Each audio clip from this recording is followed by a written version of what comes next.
મહુવાના લોંગડી ગામે બાળકોને ફૂડ પોઈઝનિંગની અસર જોવા મળી છે. લોંગડી ગામની પ્રાથમિક શાળાના વિદ્યાર્થીઓને આ અસર થઈ છે.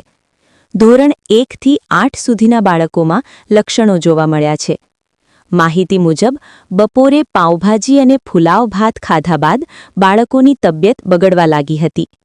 આ બનાવમાં અંદાજે 50 જેટલા બાળકોને તાત્કાલિક સારવાર માટે મહુવાની સરકારી હોસ્પિટલમાં ખસેડવામાં આવ્યા છે, જેમાંથી કેટલાક બાળકોની હાલત ગંભીર થતાં તેમને હોસ્પિટલમાં દાખલ પણ કરવામાં આવ્યા છે.